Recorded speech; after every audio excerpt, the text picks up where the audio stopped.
Bible.is வழங்கும் the study of book of Mark நிகழ்ச்சிக்கு அன்பாய் வரவேற்கிறோம். தொடர்ந்து நம்ம புக் ஆஃப் மார்க்கில் இருக்கிற ட்ரெஷர்ஸை தோண்டி எடுத்துகிட்டே இருக்கோம். தயவுசெய்து மிஸ் பண்ணுவங்க பழைய எபிசோட்ஸையும் பாருங்கள். இன்றைக்கி ஒரு interesting chapter. Let's welcome brother MD Jegan from heavenly ladder ministries. Brother Jegan, welcome to the program. கிளிப்பை பார்க்கலாமா? ஆமாம், நம்ம இந்த கிளிப்பை 2 பகுதியாக பிரிச்சுருவோம். 2 பார்ட்ஸாக பிரிச்சுருவோம். ஏன்னா இந்த அதிகாரம் முழுக்க அவர் பேசித்தான் இருக்கிறார். ஸோ 13th verse வரைக்கும் ஒரு பார்ட்டாகவும் 13th verseலேருந்து இன்னொரு பார்ட்டாகவும் நம்ம அதை பார்க்கலாம். அப்போ இவங்களுக்கு எக்ஸ்பிளைன் பண்ணுறதுக்கு ஈஸியாக இருக்கும். கண்டிப்பாக ஃபர்ஸ்ட் கிளிப்பு பார்ப்போம். இயேசு ஆலயத்தை விட்டு புறப்படுகையில் அவருடைய சீடர்களில் ஒருவன் அவரிடம், போதகரே, பாரும், இவை எவ்வளவு பெரிய கற்கள், இவை எவ்வளவு மாபெரும் கட்டடங்கள் என்றார். அதற்கு இயேசு அவர்களிடம், நீங்கள் இந்த பெரும் கட்டடங்கள் எல்லாவற்றையும் காண்கிறீர்கள் அல்லவா? ஆனால் இங்கே ஒரு கல்லின் மேல் இன்னொரு கல் இராதபடி ஒவ்வொரு கல்லும் தள்ளி வீழ்த்தப்படும் என்றார்.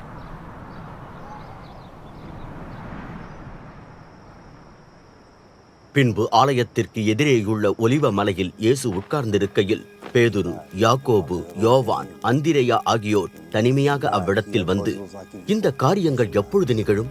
இவையெல்லாம் நிறைவேறப் போகிறது என்பதற்கு என்ன முன் அடையாளம் இருக்கும்? எங்களுக்கு சொல்லும் என்று கேட்டார்கள். அதற்கு இயேசு அவர்களிடம், ஒருவனும் உங்களை ஏமாற்றாதபடி கவனமாயிருங்கள். பலர் என்னுடைய பெயரால் வருவார்கள், நானே கிறிஸ்து என்று சொல்லி பலரை ஏமாற்றுவார்கள். நீங்கள் யுத்தங்களையும் யுத்தங்களை பற்றிய வதந்திகளையும் கேள்விப்படும் போது பதற்றப்பட வேண்டாம். இவை நிகழ வேண்டியவையே, ஆயினும் முடிவு வரை இன்னும் காலம் இருக்கிறது. ஒரு இனம் இன்னொரு இனத்துக்கு விரோதமாகவும் ஒரு அரசு இன்னொரு அரசுக்கு விரோதமாகவும் எழும்பும். பல இடங்களில் பூமி அதிர்ச்சிகளும் பஞ்சங்களும் ஏற்படும். ஆனால் இவையோ பிரசவ வேதனையின் ஆரம்பமே. அப்பொழுது நீங்கள் எச்சரிக்கையாயிருக்க வேண்டும். நீங்கள் நியாய சங்கங்களுக்கு ஒப்பு கொடுக்கப்படுவீர்கள்.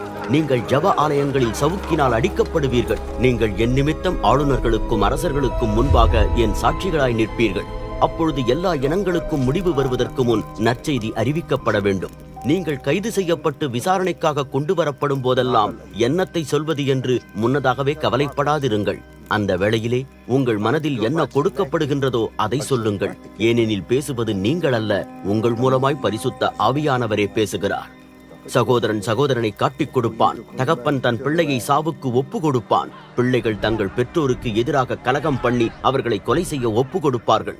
என் நிமித்தம் எல்லோரும் உங்களை வெறுப்பார்கள், ஆனால் இறுதி வரை உறுதியாய் நிற்கிறவன் ரட்சிக்கப்படுவான். இந்த கிளிப்ல அவர் உட்கார்ந்து பேசினாலும் ஆழமான கருத்துக்களை சொல்றாரு.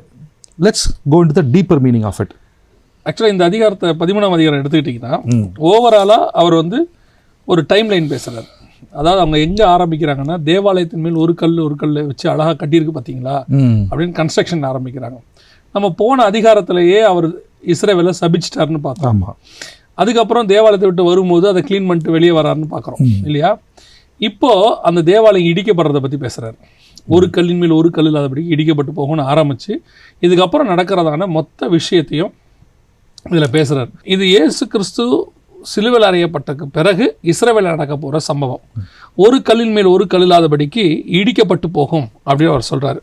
இது எப்போ நடக்குது அப்படின்னு கேட்டிங்கன்னா, கிபி 70 தீத்துராயன் தலைமையில், அதாவது டைட்டஸ் அப்படின்னு சொல்லுவோம், சீசர் டைட்டஸ், அவருடைய தலைமையில் தேவாலயத்தை இடிக்கிறாங்க. ஒரு கல்லின் மேல் ஒரு கல் அப்படிக்கு. இந்த ப்ராபஸியோட பெரிய ஸ்பெஷாலிட்டி அந்த 2வது வசனத்தில் இருக்குது. பெரிய விஷயம் அப்படின்னு கேட்டால், ஒரு கல்லின் மேல் ஒரு கல் இல்லாதபடிக்குன்றது அப்படி பர்ஃபெக்டாக எப்படி நிறைவேறுச்சுன்னு கேட்டிங்கன்னா, தேவாலயத்துக்குள்ளே தங்கம் நிறைய இருந்திருக்குது. இவங்க அது ரோமருடைய பழக்கம் எதை பிடிச்சாலும் தீக்கிரையாக்கிடுவாங்க. தீக்கிரையாக்கின உடனே அந்த தங்கமெல்லாம் உருகி அது ஓடும் போது இவங்க அந்த தங்கத்தை எடுக்கிறதுக்காக கருங்கலாக இடிச்சிட்டாங்க. அவங்க அப்படி இடித்து மொத்தமாக எடுத்துருக்குறாங்க. இந்த ப்ராபஸி இது நடந்தது 70. அவ்வளோ கிளியராக ஏசு சொல்வார், ஒரு கல்லின் மேல் ஒரு கல் இல்லாதபடிக்கு இடிக்கப்பட்டு போகும். இதை விட பெரிய ஆச்சரியம் என்னென்னா, செருபாபேல்கிட்ட இந்த ஆலயத்தை கட்ட சொன்னார்ல, கட்ட சொன்ன போது சொல்லுவார், ஒரு கல்லின் மேல் ஒரு கல் வச்சு கட்டும்பாரு. அங்கேயும் ஒரு கல் மேல் ஒரு கல், இதே ஆலயத்துடைய கல்லை ஒரு கல்லின் மேல் ஒரு கல் வச்சு கட்டுன்னு செருபாபேல்கிட்ட சொல்லுவார். இயேசு சொல்லுவார், ஒரு கல்லின் மேல் ஒரு கல் அப்படி இடிக்கப்பட்டு போகும். அதோட அர்த்தம் என்னென்னா, கற்ற நானே இடிக்கவும் வல்லமை உள்ளவராக இருக்கிறேன். தேவன் உருவாக்குறவர் மட்டும் இல்லை, அவருக்கு விரோதமாக போனால் இடிக்கவும் அவர் வல்லமை உள்ளவராக தெரியும், இடிக்கவும் தெரியும். காயப்படுத்தி கட்டுப்போடுகிற கர்த்தர் அப்படின்னு இருக்கு. சரி, இப்போ இதில் என்ன டைம் லைன் இருக்குது? 13வது வசனம் வரைக்கும் எதை பற்றி சொல்லப்பட்டிருக்கு அப்படின்னு கேட்டால், சபை எடுத்துக்கொள்ளப்படுதல் அல்லது ஈஸியாக புரிகிறவங்களுக்கு வருகை, ரகசிய வருகை அப்படின்னு சொல்லுவாங்க. நிறைய பேர் ரகசிய வருகை இல்லை அப்படின்னு சொல்லுவாங்க. ரகசிய வருகை இருக்குது. ஆனால் ரகசிய வருகைங்கிற வார்த்தை இருக்குதான்னு கேட்பாங்க. ரகசிய வருகைங்கிற வார்த்தை கிடையாது. அது இன்னைக்கு மாதிரி நமக்கு மீடியா வச்சு சொல்லி கொடுக்குற காலம்லாம் இல்லைன்றதுனால நமக்கு முன்னாடி உள்ள ஜென்ரேஷனில் உள்ள பரிசுத்தவான்கள் என்ன பண்ணாங்க, சரி இந்த பகிரங்க வருகைக்கும் இந்த வருகைக்கும் ஒரு டிஃப்ரென்ஸை காட்டணுன்றதுக்காக இதை ரகசிய வருகைன்னு அவங்க சொன்னாங்க. ஆக்சுவலாக இது வந்து சபை எடுத்துக்கொள்ளப்படுதல் உபத்திரவ காலத்துக்கு முன்பதாக வரைக்கும், அது வரைக்கும் நடக்கிற சம்பவம் தான் இதில் இருக்குது. அதில் மிக முக்கியமாக இப்போ நம்ம இருக்கிறது எந்த காலகட்டம் அப்படின்னு பார்த்தீங்கன்னு சொன்னால் 5வது வசனத்திலிருந்து அந்த 8வது வசனம் வரைக்கும் உள்ளதில் நாம் இருக்கிறோம். இப்போ அதாவது நானே கிறிஸ்து என்று சொல்லி அநேகரை வஞ்சிப்பார்கள் அப்படின்னு இருக்கு இல்லையா. இன்னைக்கு நீங்கள் மட்டும் பார்த்தீங்கன்னா ஏறக்குறைய 3000 to 4000 பேர் வரைக்கும் நானே கிறிஸ்து என்று சொல்லி இது வரைக்கும் வந்திருக்கிறாங்க. இப்போ உலகத்தில் ஏறக்குறைய 10 to 18 பேர் உயிரோடு இருக்கிறாங்க, நான் தான் கிறிஸ்துன்னு சொல்லி. அதை விட முக்கியமாக விசாரியன்னு ஒருத்தர் செர்பியாவில், அவர் தான் அதிகமாக நான் கிறிஸ்து என்று சொல்லி ஜனங்களை வஞ்சித்தவர். இவர் கல்ட்டுன்னு சொல்லி இருக்கும், நீங்களே பார்க்கலாம். ஸோ இவருடைய காலம். 2வது யுத்தங்களின் செய்திகளையும் நீங்கள் கேள்விப்படுவீர்கள் அப்படின்னு இருக்கு. இந்த யுத்தங்கள் செய்தி தான் இனி வரப்போகிறதான மிக முக்கியமான யுத்தங்களை குறித்து சொல்லப்பட்டிருக்கிறது. அதுக்கு அடுத்து ஜனத்துக்கு விரோதமாய் ஜனம், ராஜ்யத்துக்கு விரோதமாய் ராஜ்யம், பூமி அதிர்ச்சி, பஞ்சம், இவை எல்லாம் உண்டாகும் அப்படின்னு சொல்லப்பட்டிருக்கு. இதெல்லாம் இப்போ நம்முடைய காலத்தில் நடைபெற்று கொண்டிருக்கிற மிக முக்கியமான சம்பவம், கரண்ட் ஈவெண்ட். இப்போ அதாவது இந்த 13ஆம் அதிகாரத்தில் சொல்லப்படுகிற 5வது வசனத்திலேருந்து 8வது வசனம் வரைக்கும் உள்ளதெல்லாம் நீங்கள் பார்த்தீங்கன்னு சொன்னால் இந்த கரண்ட் ஈவெண்ட்டில் நடந்துகிட்டு இருக்கிறதான மிக முக்கியமான சம்பவம், இனி நடக்க போகிற சம்பவம், யுத்தங்களின் செய்திகள், இது எல்லாமே இனிமேல் நடக்க போகிறதான ஒரு மிக முக்கியமான விஷயம். இந்த யுத்தம் எது அப்படின்னு கேட்டிங்கன்னா எசேக்கியேல் 38-39 2 அதிகாரத்தில் மிக முக்கியமான யுத்தத்தை குறித்து சொல்லப்பட்டிருக்கு. அந்த யுத்தத்தை தான் இயேசு இங்கே சொல்கிறார். அந்த எசேக்கியேல் 38 நீங்கள் வாசிச்சிங்கன்னா அங்கேயே 8வது வசனத்திலேயே கடைசி வருஷங்களிலே இது சம்பவிக்கும்னு இருக்கும். 16வது வசனத்தில் கடைசி நாட்களிலே இது சம்பவிக்கும்னு இருக்கும். ஸோ அந்த யுத்தம் தான் சொல்லுகிறதான ஒரு யுத்தம், அதான் இது நடக்க போகுது. அடுத்து ஜனத்துக்கு விரோதமாய் ஜனம், ராஜ்யத்துக்கு விரோதமாய் ராஜ்யம். இதை பற்றி நம்ம சொல்ல வேண்டிய அவசியமே இல்லை, இன்றைக்கி அதான் நடந்துட்டுருக்கு. மொழி, இனம், நிறம், எல்லை, தண்ணி பிரச்சனை, எல்லாத்துக்கும் சண்டை நடக்குது. பக்கத்து மக்களோட, பக்கத்து தேசத்தோட, பக்கத்து நாட்டோட. இதெல்லாம் வந்து 2000 years பேக் சொல்லியிருக்கிறார். அதிகப்படியாக நடக்கும், அதான் அதோடைய ஸ்பெஷாலிட்டி. பைபிளே ஒரு ப்ராஃபட்டிக் புக்காக இருக்குது. பூமி அதிர்ச்சிகளும் பல இடங்களில் உண்டாகும் அப்படின்னு இருக்கு. பெரிய ஆச்சரியம் என்னன்னு கேட்டிங்கன்னா, இது சொல்லப்பட்டது 1st century. மிகப்பெரிய பூமி அதிர்ச்சி அப்படின்னு நம்முடைய இந்த 2000 வருஷத்தில் ரிஜிஸ்டர் ஆனது 8ஆம் நூற்றாண்டில் சைனால தான்.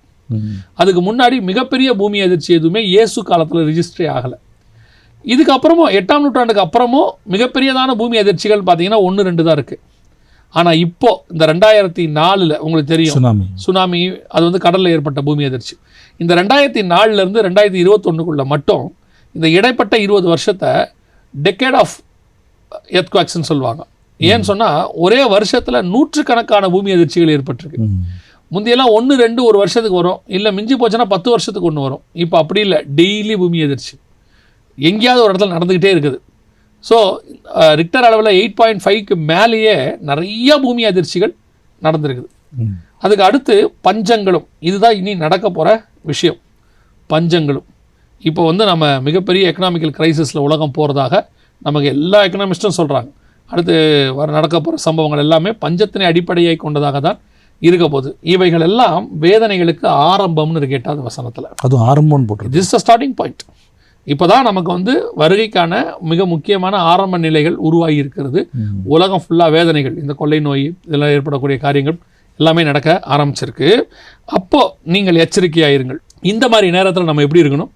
We must be very careful. எச்சரிக்கைன்னே அலர்ட்டாக இருக்கணும். ஏன் அப்படின்னா இப்போ நீங்கள் பாருங்களேன், அந்த அலர்ட்டுங்கிற வார்த்தை வந்து ரொம்ப கேஷுவல் ஆயிடுச்சு. இப்போ டெய்லி ஏதோ ஒரு அலர்ட்டை நம்ம பார்த்துக்கிட்டே இருக்கிறோம். அந்த அலர்ட்டுங்கிற வார்த்தைக்கு இன்னொன்று ஃப்ளாஷ் நியூஸாக இருக்கலாம், இல்லைனா வந்துட்டு பிக் நியூஸாக இருக்கலாம், ஏதோ ஒன்று இருக்கலாம். ஆனால் உங்களை அலர்ட் பண்ணுற மாதிரி விஷயங்கள் நடந்துக்கிட்டே இருக்குது. அதுதான் இங்கே நடக்குது. இதை இங்கே ஆண்டவர் சொல்ல போகிறது எல்லாமே ஸ்பிரிச்சுவல் ரீசன். இதுக்கப்புறம் வர்றது எல்லாமே ஸ்பிரிச்சுவல். ஜப ஆலயங்களில் அடிக்கப்படுவீர்கள், சகல ஆலோசனை சங்கத்தில் ஒப்புக் கொடுக்கப்படுவீர்கள், தேசாதிபதிகளும் ராஜாக்களும் சாட்சியாக அவர்களுக்கு முன்பாக நிறுத்தப்படுவீர்கள். இதை இந்த டேர்மில் படிச்சிங்கன்னா, உங்களுக்கு பிப்ளிக்கல் டேர்மில் படித்தா அவ்வளோவா ஜனங்களுக்கு புரிய மாட்டேங்குது. இதை நம்ம லாங்குவேஜில் சொல்லி பாருங்களேன். உங்களை கொண்டு போயிட்டு கோர்ட்டில் நிறுத்துவாங்க, ஆலோசனை சங்கம். உங்களை கொண்டு போய் கோர்ட்டில் வழக்கு போட்டு உங்களை கொண்டு போய் நிறுத்துவாங்க. அடுத்து ஜெப ஆலயங்களில் அடிக்கப்படுவீர்கள், சர்ச்சிலே வச்சு உங்களை அடிப்பாங்க. யோவான் 16 இருக்கு, என் நாமத்தை நிமித்தம் நீங்கள் கொலை செய்யப்படுவீர்கள். எப்படி கொலை செய்யப்படுவீர்களா? அவர்கள் தேவனுக்கு சேவை செய்வதாக நினைத்து கொண்டு உங்களை கொலை செய்வார்கள்னு இருக்கு வசனத்தில். ஆலயத்துக்கு புறம்பே ஆக்குவார்கள். இன்னைக்கு அதான் இங்கே நடக்குது. சர்ச்சுக்குள்ளே வச்சே அடிப்பாங்களாம். வசனம் சொல்லுது, ஜெப ஆலயங்களில் அடிக்கப்படுவீர்கள். இது நம்ம ஜெப ஆலயங்கள்னு சினகாகுன்னு நினச்சிக்கிறோம். நம்ம சர்ச்சில் வச்சே நம்மளை அடிப்பாங்கன்னு வசனம் சொல்லுது. இது நடந்துதான்னு கேட்டிங்கன்னா வேர்ல்டு வைட் நடக்குது. எங்கெங்கெல்லாம் ஆலயங்கள் இருக்கோ அந்தந்த நாடுகளில் உபத்திரவப்படுறாங்க, அடிக்கப்படுறாங்க. அடுத்து தேசாதிபதிகளும் ராஜாக்களுக்கும் சாட்சியாக அவர்களுக்கு முன்பாக நிறுத்தப்படுவீர்கள் அப்படின்ட்டு. இன்றைக்கி நம்மளை கொண்டு போயிட்டு என்ன செய்வாங்களாம், எல்லாருக்கும் முன்பாக டெஸ்டிமனி மாதிரி நிற்க வச்சு நம்மளை காரியங்கள் செய்வார்கள். இவ்வளவும் இதில் இருக்குது. அடுத்து இந்த 10வது வசனம் தான் மிக முக்கியமான. இப்போ நம்ம பண்ணுறதே இந்த வசனத்தின் அடிப்படையில் தான். 10th verse என்ன இருக்குது பாருங்க, சகல ஜாதிகளுக்கும் சுவிசேஷம் முந்தி பிரசங்கிக்கப்பட வேண்டும் அப்படின்னு இருக்கு. இப்போ அதுதான் நம்ம ஒரு பார்ட்டு நம்ம செஞ்சுக்கிட்டு இருக்கோம். வேர்ல்டு வைட் நடக்குது. எல்லா பக்கமும் அவங்களால முயன்ற வரைக்கும் சர்ச் பண்ணுது, எவாஞ்சலிஸ்ட் பண்ணுறாங்க, எல்லாரும் பண்ணிட்டு இருந்தாங்க த்ரூ மீடியா. இன்றைக்கி கடைசி காலத்தில் வெகு ஜனங்களை ரீச் பண்ணுறதுக்கு உலகமெங்கும் சகல ஜாதிகளுக்கும் அப்படின்னா காஸ்பல் ரீச் பண்ணுறதுக்கு மீடியா இன்றைக்கி ஒரு மிகப்பெரிய டூல். இதை எடுத்து நம்ம யூஸ் பண்ணிகிட்டு இருக்கிறோம். இதன் மூலமாக உலகம் இன்றைக்கி பாருங்கள், ஃப்ளைட் போக முடியாத சுச்சுவேஷன்ஸ் இருக்குது, எவ்வளோ காரண காரியங்கள் இருக்குது, ஆனால் பல நாடுகளுக்கு போக முடியாது. ஆனால் சுவிசேஷம் இப்போவும் போகணுன்னா இது நமக்கு ஒரு மிகப்பெரியதான ஒரு சான்ஸ். சகல ஜாதிகளுக்கும் சுவிசேஷம் முந்தி பிரசங்கிக்கப்பட வேண்டும். அது இப்போ நடக்குது. இப்போ வெரி சிம்பிள். நீங்கள் யூடியூப்லேயோ அல்லது சேனல்லையோ ஒரு விஷயத்தை போட்டிங்கன்னா வேர்ல்டு வைட் எத்தனை நாட்டுக்கு ரீச் ஆகும்னு நமக்கே சொல்ல முடியாது. All over the world reach பண்ண முடியும். நம்ம அந்த இடத்துக்கு வந்துட்டோம். அடுத்து நீங்கள், இது ரொம்ப முக்கியமான ஒரு விஷயம். இதை சொல்லிவிட்டு நம்ம இந்த முதல் பார்ட்டோடைய காரியத்தை முடிச்சு 2வது பார்ட் கிளிப்புக்குள்ளே நம்ம போகலாம். இங்கே என்ன சொல்லப்பட்டிருக்கு பாருங்களேன், உங்களை கொண்டு போய் ஒப்பு கொடுக்கும்போது நீங்கள் என்ன பேசுவோம் என்று கவலைப்படாதிருங்கள். Very important. இது அந்த இடத்துல உங்களுக்கு பரிசுத்த ஆவியே பேசுவார், நீங்கள் அல்ல பரிசுத்த ஆவியே பேசுகிறவர். இதை மிஸ் அண்டர்ஸ்டாண்ட் பண்ணவங்க கொஞ்சம் பேர் இருக்கிறாங்க. தெளிவாக இருக்கு இல்லையா? அவங்க எப்படி மிஸ் அண்டர்ஸ்டாண்ட் பண்ணிக்கிட்டாங்கன்னு உங்களுக்கு சொல்கிறேன். அதாவது உங்களை திடீர்னு கொண்டு போய் ஒரு இடத்துல நிறுத்திடுவாங்க. இப்போ பவுலை கொண்டு போய் பிலிப்புக்கு முன்னாடி நிறுத்துறாங்க. இப்போ ஒவ்வொருத்தரையும் கொண்டு போய் ஒரு மாதிரி நிறுத்தும் போது அந்த இடத்துல அவங்களுக்கு தேவையான வேர்டு என்னங்கிறத ஆவியானவர் உங்களுக்கு உணர்த்தி பேச வைப்பார். அந்த கான்டெக்ஸ்டில் தான் சொல்லப்பட்டிருக்கு. ஆமாம் இல்லையா? பரிசுத்த ஆவியானவர் பேசுவார். இன்றைக்கி என்ன ஆயிடுச்சுன்னு பார்த்தீங்கன்னா, இப்போ நீங்கள் ஒரு மெசேஜ் கொடுக்க போகிறீங்க, ப்ரிப்பேரே பண்ண மாட்டீங்க. இப்போ ஏன் அந்த நேரத்தில் பரிசுத்த ஆவியானவர் பேசுவார்னு சொல்லியிருக்கிறாரு இல்லையே? இப்போ அது தப்பான ஒரு அப்படி ஒரு ஆட்கள் இப்போ இருக்கிறாங்கன்ற. அதாவது எந்த இடத்துலக்கும் ஒரு ப்ரிப்பரேஷன் கிடையாது. டீச்சிங் ஒரு காலேஜுக்கு போகிறாங்க, நானே ஒரு சிலரை பார்த்துருக்குறேன், இன்வைட் பண்ணியிருக்கிறேன். அங்கே அவங்க வந்துட்டு என்ன பண்ணுவாங்கன்னா ப்ரிப்பேர் இல்லாமல் வருவாங்க. இப்போ நானும் ஒரு டீச்சராக இருக்கிறதுனால அந்த ஆள் ப்ரிப்பராக வந்திருக்கிறாரா இல்லையாங்கிறத நம்மளால் என்ன செய்ய முடியும்? சென்ஸ் பண்ண முடியும். அவர் அங்கே வந்துட்டு இன்றைக்கி நம்ம என்ன பார்க்க போகிறோம்னா, உங்களுக்கு ஏதாவது டவுட்ஸ் இருந்தால் கேளுங்க, இன்னைக்கு கிளாஸில் டவுட்ஸாக வச்சுக்கலாம். அப்படின்னா என்ன அர்த்தம்? ப்ரிப்பேர் பண்ணலாம். நீங்கள் ப்ரிப்பேர் பண்ணலைன்னு அர்த்தம். மீறி ஏதாவது கேட்டோம்னா இந்த வசனத்தை சொல்லுவாங்க. என்ன சொல்லுவாங்கன்னா, இல்லை ஆவியானவர் நமக்கு அந்த இடத்துல என்ன நடத்துகிறாரோ அதானுங்க. ஆவியானவர் நடத்தவே மாட்டார். நாளைக்கு நமக்கு ஒரு பொறுப்பு கொடுக்கப்பட்டிருக்கு, நாளைக்கு சர்ச்சில் பிரசங்கம் பண்ண போகிறோம், இன்றைக்கி ப்ரிப்பேர் பண்ணணும். இன்றைக்கி ப்ரிப்பேர் பண்ணும்போது ஆவியானவர் உங்களுக்கு அதை கொடுப்பாரு. சொல்ல போனால் பரிசுத்த ஆவி டவுன்லோடில் நம்ம அதை டவுன்லோட் வாங்கி பேசணும். அதை பேச போகும்போது அந்த இடத்துல நீங்கள் நிற்கும் போது இதுலேயும் சேர்த்து அந்த இடத்துல வந்திருக்கிறவங்களுக்கும் சேர்த்து அங்கே ஆவியானவர் பேசுவார். Preparation is so important, very important. நீங்கள் ப்ரிப்பேரே ஆகாமல், அதான் ஒரு பரிசுத்தவான் எனக்கு சொல்லி கொடுத்தாரு, don't prepare the message, prepare your self அப்படிம்பார். நீ உட்காந்து தேவ சமூகத்தில் ஆயத்தம் பண்ணு, அப்புறமா வசனத்தை ஆயத்தப்படுத்து. ஒன்றுமே இல்லாமல் ப்ரிப்பரேஷனே இல்லாமல் போய் அங்கே போய் நின்னா எந்த ஒரு விஷயத்துக்குமே. ஸோ இந்த குறிப்பிட்ட வருகைக்கு முன்னாடி நடக்கிற விஷயங்கள் எல்லாமே இந்த 13வது வசனத்தில் வரைக்கும் கொடுக்கப்பட்டிருக்கு. இந்த 14வது வசனத்திலிருந்து வேறு சில காரியங்கள்லாம் சொல்லப்பட்டிருக்கு. அதை நம்ம கிளிப்பிங்ஸை பார்த்துட்டா நம்ம அதை பற்றி எக்ஸ்பிளைன் பண்ணுறதுக்கு ரொம்ப வசதியாக இருக்கும். சகோதரன் சகோதரனை காட்டிக் கொடுப்பான், தகப்பன் தன் பிள்ளையை சாவுக்கு ஒப்பு கொடுப்பான், பிள்ளைகள் தங்கள் பெற்றோருக்கு எதிராக கலகம் பண்ணி அவர்களை கொலை செய்ய ஒப்பு கொடுப்பார்கள். என் நிமித்தம் எல்லோரும் உங்களை வெறுப்பார்கள், ஆனால் இறுதி வரை உறுதியாய் நிற்கிறவன் ரட்சிக்கப்படுவான். பாழாக்கும் அருவருப்பு தனக்குரியதல்லாத இடத்தில் நிற்பதை நீங்கள் காணும் போது வாசிக்கிறவன் விளங்கிக் கொள்ளட்டும். அப்பொழுது யூதேயாவில் இருக்கிறவர்கள் மலைகளுக்கு ஓடிப் போகட்டும், வீட்டின் மேல்தட்டில் இருக்கிறவன் கீழே இறங்கவோ எதையாவது எடுத்துக் கொள்ளும்படி வீட்டிற்குள் போகவோ வேண்டாம். வயலில் இருக்கிறவன் தனது மேலுடையை எடுத்துக் கொள்ளும்படி திரும்பி போகாதிருக்கட்டும். அந்நாட்களில் கர்ப்பிணி பெண்களின் நிலைமையும் பால் கொடுக்கும் தாய்மாரின் நிலைமையும் மகா பரிதாபமாயிருக்கும். இது குளிர்காலத்தில் நிகழாதபடி மன்றாடுங்கள், ஏனெனில் இறைவன் உலகத்தை படைத்ததிலிருந்து இன்று வரை ஏற்பட்டிருக்காத துன்பத்தின் நாட்களாக அவை இருக்கும். பின் ஒருபோதும் அப்படி ஏற்படவும் மாட்டாது. கர்த்தர் அந்த நாட்களை குறைக்காவிட்டால் ஒருவனும் தப்ப மாட்டான். ஆயினும் தம்மால் தெரிந்து கொள்ளப்பட்டு முன்குறித்தவர்களின் நிமித்தம் அவர் அந்த நாட்களை குறைத்திருக்கிறார். அக்காலத்தில் யாராவது உங்களை பார்த்து, பாருங்கள் கிறிஸ்து இங்கே இருக்கிறார் என்றோ அல்லது பாருங்கள் கிறிஸ்து அங்கே இருக்கிறார் என்றோ சொன்னால் அதை நம்ப வேண்டாம். ஏனெனில் போலி கிறிஸ்துக்களும் போலி தீர்க்கதரிசிகளும் தோன்றுவார்கள். அவர்கள் முடியுமானால் தெரிந்து கொள்ளப்பட்டவர்களையும் ஏமாற்றும்படி அடையாளங்களையும் அற்புதங்களையும் செய்வார்கள். எனவே நீங்கள் கவனமாயிருங்கள். காலத்திற்கு முன்னதாகவே நான் உங்களுக்கு எல்லாவற்றையும் சொல்லியிருக்கிறேன். அந்த நாட்களில் உண்டாகும் துன்பத்தை தொடர்ந்து சூரியன் இருண்டு போகும், சந்திரன் ஒளி கொடாதிருக்கும், வானத்தின் நட்சத்திரங்கள் விழும், வானங்களின் சத்துவங்கள் அசைக்கப்படும். அவ்வேளையில் மானிட மகன் மிகுந்த வல்லமையுடனும் மகிமையுடனும் மேகங்களில் வருவதை மனிதர் காண்பார்கள். அவர் தமது தூதர்களை அனுப்பி 4 திசைகளிலுமிருந்து தம்மால் தெரிந்து கொள்ளப்பட்டவர்களை சேர்த்துக் கொள்வார். பூமியின் கடைமுனை தொடங்கி வானங்களின் கடைமுனை வரையும் அவர்களை கூட்டிச் சேர்ப்பார். அத்திமரத்திலிருந்து ஒரு பாடத்தை கற்றுக்கொள்ளுங்கள். அது துளிர்த்து இலைகள் விடும்போது கோடை காலம் நெருங்கி இருக்கிறது என்று அறிந்து கொள்கிறீர்கள். அப்படியே இந்த காரியங்கள் நிகழ்வதை நீங்கள் காணும்போது மானிட மகனாகிய எனது வருகை நெருங்கிவிட்டது, அது வாசல் அருகே வந்துவிட்டது என்று அறிந்து கொள்ளுங்கள். நான் உங்களுக்கு உண்மையை சொல்கிறேன், இந்த காரியங்களெல்லாம் நடந்து முடியும் வரைக்கும் நிச்சயமாகவே இந்த தலைமுறை ஒழிந்து போகாது. வானமும் பூமியும் ஒழிந்து போகும், ஆனால் என்னுடைய வார்த்தைகளோ ஒருபோதும் ஒழிந்து போகாது. அந்த நாளை பற்றியோ நேரத்தை பற்றியோ ஒருவருக்கும் தெரியாது.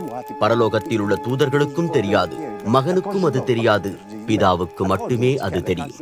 நீங்கள் கவனமாயிருங்கள், விழிப்பாயிருங்கள். அந்த நேரம் எப்பொழுது வரும் என்று உங்களுக்கு தெரியாதே. இதுவோ ஒரு மனிதன் தன் வேலைக்காரர் பொறுப்பில் தன் வீட்டை ஒப்படைத்து விட்டு போவதைப் போல் இருக்கிறது.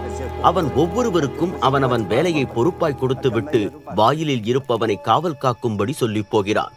ஆகவே விழிப்பாயிருங்கள். ஏனெனில் வீட்டுச் சொந்தக்காரன் எப்பொழுது திரும்பி வருவான் என்று உங்களுக்கு தெரியாதே.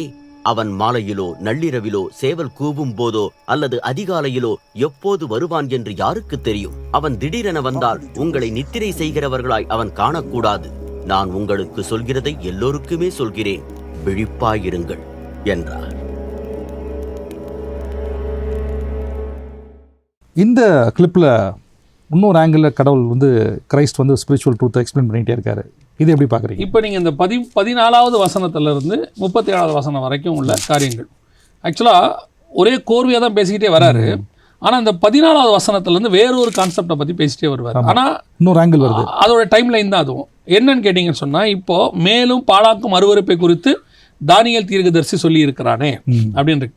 தானியேல் தீர்க்கதரிசி எங்கே சொல்லியிருக்கிறாரு பாழாக்கும் அருவருப்பை குறித்து அப்படின்னு சொல்லி நீங்கள் பார்த்தீங்கன்னு சொன்னால், தானியேல் 11ஆம் அதிகாரத்தில் இதை பற்றி அவர் சொல்கிறார். தானியேல் 11ஆம் அதிகாரம் 27, 31 வசனங்கள் நீங்கள் வாசித்து பார்த்தீங்கன்னு சொன்னால், அங்கே வசனம் தெளிவாக சொல்லுது, மேலும் பாழாக்கும் அருவருப்பை ஸ்தாபிப்பார்கள், அன்றாட பலியை நீக்கி பாழாக்கும் அருவருப்பை ஸ்தாபித்து உங்களை தேவனுடைய ஆலயத்தில் கொண்டு வந்து அங்கே காரியத்தை சமர்ப்பிப்பாங்க அப்படின்னு வசனம் சொல்லுது.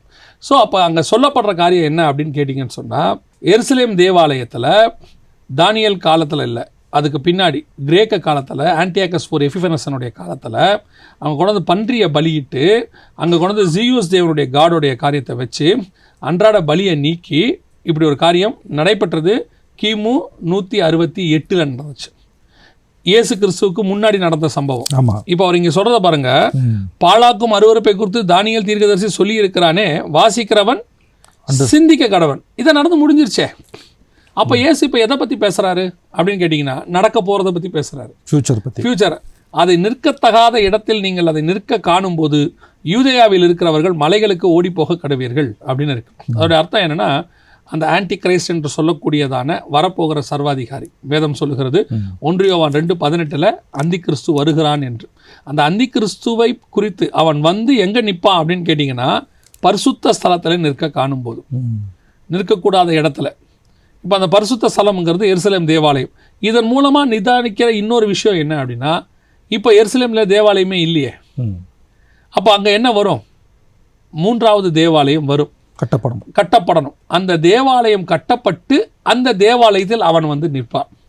இப்போ நீங்கள் சமீபத்தில் நீங்கள் கவனிச்சிங்கன்னா, இஸ்ரவேல் எருசலேம் தலைநகரம் அனௌன்ஸ் பண்ணப்பட்டுச்சு 2018. அந்த இடத்துல பேசும்போது அப்போதைய பிரதமர் பெஞ்சமின் நெத்தன்யாகு அவர் பேசுனதை கவனிச்சிங்கன்னா அவர் ஒரு வேர்ட் சொன்னார், 3000 வருஷத்துக்கு முன்னாடி இங்கே ஒரு டெம்பிள் இருந்துச்சுன்னு சொன்னார். அப்போ அவங்களுடைய மைண்டில் இன்னும் என்ன இருக்குது, எங்கள் டெம்பிள் ஒன்று இருந்துச்சு அப்படின்னா எங்கள் டெம்பிள் திருப்பி வரணும், அதோடைய நோக்கம் அதான். கரெக்ட். அவங்க ரிஜிஸ்டர் பண்ண விரும்புகிறாங்க, 3000 வருஷத்துக்கு முன்னாடி எங்கள் டெம்பிள் இங்கே ஒன்று இருந்துச்சு அப்படின்னு சொல்லி. ஸோ இப்போ அந்த டெம்பிள் திரும்பி வரும், அதான் இங்கே இருக்குது. அது நிற்கக்கூடாத இடத்துல நிற்க காணும்போது அப்படின்னு இருக்குது. ஸோ இப்போது அந்த இடத்துல 3வது தேவாலயத்தை கட்டுவாங்க. 3வது தேவாலயம் கட்டின பிறகு மிகப்பெரிய உபத்திரவம் ஒன்று இஸ்ரவேலர்களுக்கு ஆரம்பிக்கும். என்ன உபத்திரவம் ஆரம்பிக்கும் அப்படின்னு கேட்டிங்கன்னு சொன்னால், இஸ்ரவேலர்கள் சிலை வழிபாடை வந்து ஏற்றுக்கொள்ள மாட்டாங்க. அவங்களுடைய இதில் வந்து அப்படி சொல்லப்பட்டிருக்கு நியாயப்பிரமாணத்தில். இப்போது வரக்கூடிய அந்திகிறிஸ்து என்ன பண்ணுவான்னா, தனக்கு ஒப்பான ஒரு சிலையை கொண்டு வந்து அங்கே வைப்பான்னு சொல்லி ரெவலேஷன் 13:15 இருக்குது. இதே காரியம்தான் தானியேல் 11:21, 27, 31 3 வசனத்துலையும் சொல்லப்பட்டிருக்கு. ஸோ இப்போ அவங்க கொண்டு வந்து அங்கே வைக்கும்போது இஸ்ரவேலர்கள் அதுக்கு முடியாதுன்னு சொல்லுவாங்க. முடியாதுன்னு சொல்லும்போது அவர்களுக்கு உபத்திரவம் ஆரம்பிக்கும். இப்படி ஒரு சம்பவம் இஸ்ரவேலில் நடந்திருக்குதா அப்படின்னு கேட்டிங்கன்னா, இதுக்கு முன்னாடியே ஒரு தடவை நேபுகாத் நேச்சார் ஒரு சிலையை செய்கிறாரு. ஆமாம், 2ஆம் அதிகாரம் தானியேல் புஸ்தகம் அதுவும் ரெக்கார்டாக இருக்குது. அந்த இடத்துல வந்து அனனியா, மிஷாவேல் இவங்களெல்லாம் கூப்பிட்டு அவங்கள பணிந்து கொள்ள சொல்கிறாரு. அவங்க வழிபட மாட்டேன்னு சொல்கிறாங்க. அதாவது ஷாத்ராக், மேஷாக், ஆபேத்நேகோ வழிபட மாட்டேன்னு சொல்கிறாங்க. சொன்ன உடனே அவங்க நெருப்பில் தூக்கி போடுறாரு இல்லையா. இந்த சேம் சம்பவம் ஒன்று இப்போ நடக்க போகுது இங்கே, அதான் இங்கே வசனம் சொல்லப்பட்டிருக்கு. ஸோ அந்த உபத்திரவம் ஒன்று ஆரம்பித்த உடனே சகல ஜனங்களுக்கும் இவங்க என்ன செய்யப்படுவாங்க, விரட்டி அடிக்கப்படுவாங்க யூதர்கள் திருப்பியும். அதான் அவங்களுடைய ஃபைனல். உலகம் முழுக்க சிதறப்பட போகிறாங்க. சிதறி போய் மிகப்பெரிய உபத்திரவத்தை அவர்கள் சந்திப்பார்கள். சந்திக்கப்பட்ட பிறகு அந்த 3.5 வருஷ காலத்துக்கு பைபிள் வந்து மகா உபத்திரவ காலம்னு சொல்லுது. மகா உபத்திரவ காலத்தில் அவங்க உலகம் எங்கும் ஓடுவாங்க, எல்லா ஜனங்களாலும் பகைக்கப்படுவாங்க. இப்போவே நீங்கள் பார்த்தீங்கன்னு சொன்னால் உலகம் எங்கும் ஒரு ஆன்டி ஜூயிஷ் ஒரு காரியம் உருவாகிக்கிட்டே வருது. எல்லா பக்கத்திலும் அப்படி ஒன்று உருவாகிக்கிட்டே வருது. அதை நீங்கள் பார்க்க முடியும். வெளிநாட்டு பேப்பரெல்லாம் நீங்கள் பார்த்தீங்கன்னு சொன்னால் ஜூயிஷுக்கு எதிரான கருத்துக்கள் அதிகமாக விதைக்கப்படுது. இது எங்கே லீட் பண்ண போகுது அப்படின்னு கேட்டிங்கன்னா, இவங்களை கொண்டு போயிட்டு கடைசியாக அந்த ஆன்டி கிரைஸ்டுடைய கவர்மெண்ட்டில் எண்டாக நிறுத்தம். கடைசியாக எல்லாரும் பகைக்கிறாங்க. அன்னைக்கு சர்வாதிகாரியாக இருக்கிற வல்லரசாக இருக்கிற அந்த நாடும் அவனை பகைக்கும். ஸோ இஸ்ரவேலர்கள் மிகப்பெரிய அளவில் அவர்கள் உலகம் எங்கும் சிதறடிக்கப்படுவார்கள். இதான் கடைசி அவங்களுக்கான உபத்திரவம். 3.5 வருஷம் இது நடக்கும். 3.5 வருஷம் நடந்து முடிஞ்ச உடனே அப்போ தான் ஆண்டவர் சொல்கிறாரு, நீங்கள் ஓடி போவது வந்து மாரி காலத்திலாவது, அதாவது ஓய்வு நாளாவது இராதபடி நீங்கள் என்ன செய்யுங்க, பாதுகாத்து கொள்ளுங்க அப்படின்றாரு. இதில் பார்த்தீங்கன்னு சொன்னால் ஒவ்வொன்றா சொல்கிறாரு, அங்கே நடக்கிற ஒவ்வொரு விஷயத்தையாக சொல்கிறாரு.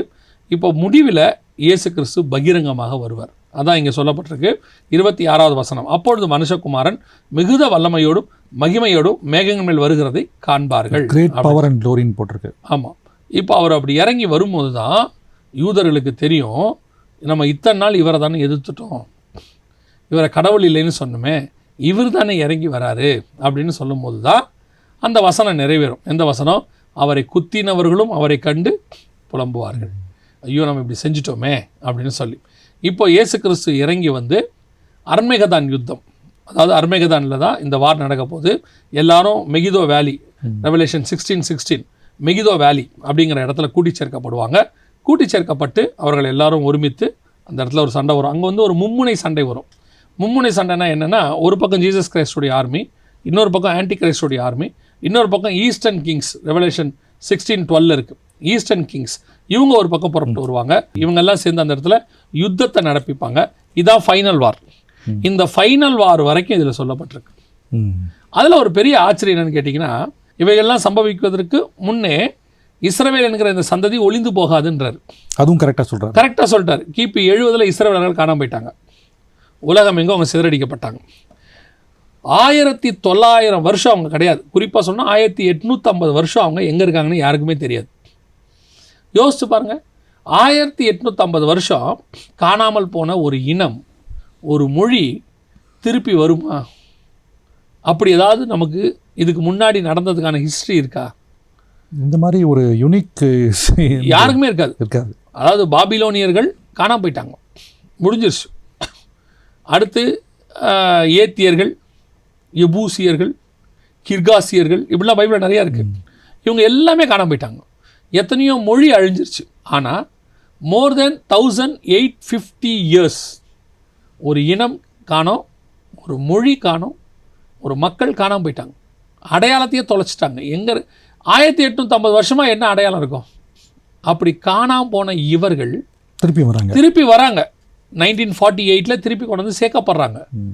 இது வந்தாங்க, நம்ம காலத்தில் இப்போ இஸ்ரவேலர்கள் இருக்கிறாங்க நார்மலாக பார்க்குறோம். ஆனால் உண்மையை சொல்லணும்னா ஆண்டவர் சொல்கிறாரு, நான் சொன்ன அந்த வார்த்தையெல்லாம் நடக்கிற வரைக்கும் இந்த சந்ததி ஒளிஞ்சு போகாது. அப்போ அந்த சந்ததி 1850 வருஷம் உயிரோடு இருந்ததுக்கு காரணம் இந்த வார்த்தை நிறைவேறணும், இந்த ப்ராபசி நிறைவேறணும்.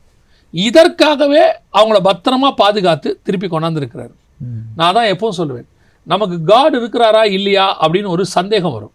சில நேரத்தில் சந்தேகம் மீன்ஸ் ஒரு விதமான ஒரு ஆண்டவர் இருக்கிறாரா இல்லையா, நமக்கு நடக்குதா நடக்குமா இப்படிலாம் யோசிக்கிறோம்ல, ப்ராக்டிக்கலாக. அப்பெல்லாம் நமக்கு பார்த்து ஃபெய்த்தில் வளர வேண்டிய ஒரு நிதர்சனமான உண்மை என்ன அப்படின்னா, இஸ்ரவேலர் தேசத்தையும் யூதர்களையும் நீங்கள் ஒரு தடவை பார்த்தீங்கன்னா, இவங்க 1850 வருஷம் காணாமல் போனாங்க, திருப்பி வந்திருக்கிறாங்க. காணாமல் போவாங்கன்னு சொன்னவர் தான் திருப்பி வர வைப்பனும் சொன்னார். சொன்ன மாதிரியே காணாமல் போனாங்க, திருப்பியும் வந்திருக்கிறாங்க. அப்படி சொல்லி செய்கிற கடவுள் உலகத்தில் ஒருத்தர் உண்டு என்று சொன்னால் அது நம்முடைய ஆண்டவர் ஒருவர் மாத்திரமே. அதுவும் அந்த பதிவை நமக்கே கொடுத்துருக்காரு, நம்ம படித்து புரிஞ்சு அதை செயல்படுறதுக்கு. ஆமாம், ப்ராஃபட்டிக்கலாக நமக்கு சொல்லி அதை நிறைவேற்றுவேன்னு சொல்லி அவர் கரெக்டாக நிறைவேற்றிட்டு இருக்கிறார். நம்ம கண்ணுக்கு முன்னாடி அவங்க இன்னைக்கு நிற்கிறாங்க, உருவாகிட்டே இருக்கிறாங்க. யோசிச்சு பாருங்களேன், உருவாகி ஒரு நாடாகி அதே மாதிரி எருசலேம் தலைநகராக மாறி இப்போ மீண்டும் நாங்கள் தேவாலயம் கட்ட போகிறோங்கிற இடத்துக்கு வந்திருக்கிறாங்க. இப்படி ஒரு நாட்டை நீங்கள் எந்த உலகத்தில் வேறு எங்கேயுமே பார்க்க முடியாது. நீங்கள் பைபிளில் நினிவேன்னு ஒரு பட்டணம் பார்ப்பீங்க. ஆமாம், எப்பேற்பட்ட பட்டணம், இன்றைக்கி அது கிடையாது. தீருங்கிறது ஒரு பீரியடில் வல்லரசு, இன்றைக்கி அது கிடையாது. ஏதோம் ஏசாவுடைய பட்டணம், சேயீர் மலை, 2 மலைக்கு நடுவில் கட்டப்பட்ட பட்டணமாக அது. அவன் அவ்வளவு, அதாவது கழுகு தன் கூட்டை நட்சத்திரங்களுக்கு நடுவே கட்டுவது போல நீ உன் கோட்டையை கட்டியிருக்கிறன்றார். எவ்வளோ உயரத்தில் கட்டியிருக்கிறான் பாருங்க. அப்படியாப்பட்ட ஏதோமியர்கள் இன்றைக்கி கிடையாது. ஆனால் ஒன்றுமே இல்லாத ஒரு இனம் இவ்வளோ ப்ரொடெக்ட் பண்ணுறாரு. கர்த்தரை மட்டுமே தெய்வமாய் கொண்ட இனம். நீங்கள் ஏதோமியர்களை மாதிரி பயங்கரமான கோட்டை கிடையாது, மற்ற இவங்கள மாதிரிலாம் அவங்களுக்கு மிகப்பெரிய பாதுகாப்பு கிடையாது. ஆனால் அவங்க இன்னும் ஜீவனோடு இருக்கிறாங்க. அந்த இனம் திருப்பி வந்துருச்சு.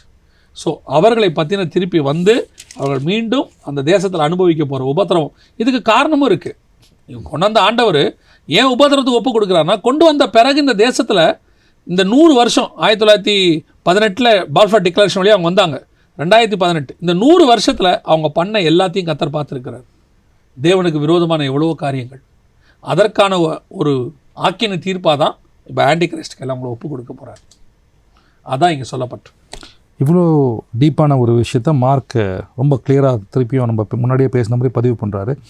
இதுலேருந்து நமக்கு சொல்கிற விஷயங்கள் பல இருக்குது. நம்ம லைஃப் இன்றைக்கி நம்ம எங்கே இந்த பைபிளை படித்தாலும் நமக்கு இதில் இவ்வளோ ட்ரெஷர் நமக்கு கடவுள் பதிவு பண்ணி வச்சுருக்காரு. இந்த பதிவுகளை நம்ம படிக்கும்போது, நம்ம பரிசுத்த ஆவியோட நிறைவோடு படிக்கும்போது எவ்வளோ பெரிய பிளெஸ்ஸிங்ன்றதும் நமக்கு இருக்குங்க. கிரைஸ்ட் இதை திருப்பியும் சொல்லிட்டு இருக்காரு. ரெண்டாவது, நீங்கள் சொல்கிற ஒரு கீ வேர்ட் நான் எடுக்கிறது இந்த சாப்டர்லேருந்து, அவர் சொன்னதை செய்கிற ஒரு தேவன். அது எத்தனை காலங்கள் நம்ம ஹியூமன் மறந்தாலும் அவர் மறக்காமல் ஹி கீப்ஸ் ஹிஸ் வேர்டு. இப்படிப்பட்ட ஒரு தேவனை நம்ம வழிபடுறோம். பட் இதை நம்ம ஸ்டடி பண்ணுறவங்களுக்கு இன்னும் டீப்பராக நம்ம புரிஞ்சு அடுத்த லெவலுக்கு போகணுன்றதுக்காக நீங்கள் ஒரு ப்ரே பண்ணால் நல்லாயிருக்கும்னு நினைக்கிறேன். நல்ல தகப்பனே, சர்வ வல்லமை உள்ள எங்கள் ஆண்டவரே, இந்த அருமையான நேரத்தில் இருக்கிற ஒவ்வொரு மக்களையும் ஒப்பு கொடுக்குறோம். ஆண்டவரே, நாங்கள் ஒருவேளை எங்கள் மீறுதல்கள் அக்கிரமத்தை நிமித்தம் உமக்கு கோபத்தை உண்டாக்கி இருந்தாலும், நாங்கள் ஆண்டவரே உம்முடைய கோபத்தை நிமித்தம் காணாமல் போயிருந்தாலும், மீண்டும் எங்களை கட்டி எழுப்பி நாட்டி கனி கொடுக்கத்தக்கதான வாழ்க்கையை திரும்ப தருவதற்கு நீர் வல்லமையுள்ளவராக இருக்கிறீர். இல்லாமைகளிலிருந்து உருவாக்குறவர் நீர் ஒருவர் மாத்திரம், இல்லாதவைகளை பெயர் சொல்லி அழைக்கிறவர் நீர் மாத்திரம். ஆண்டவரே, இஸ்ரவேலை மீண்டும் உருவாக்கினவர், எங்களையும் உருவாக்க வல்லமையுள்ளவராக இருக்கிறீர். நீர் மாத்திரம் மகிமைப்படுவீராக. எங்கள் ஆண்டவர் இயேசுவின் நாமத்தில் பிதாவே, ஆமென்.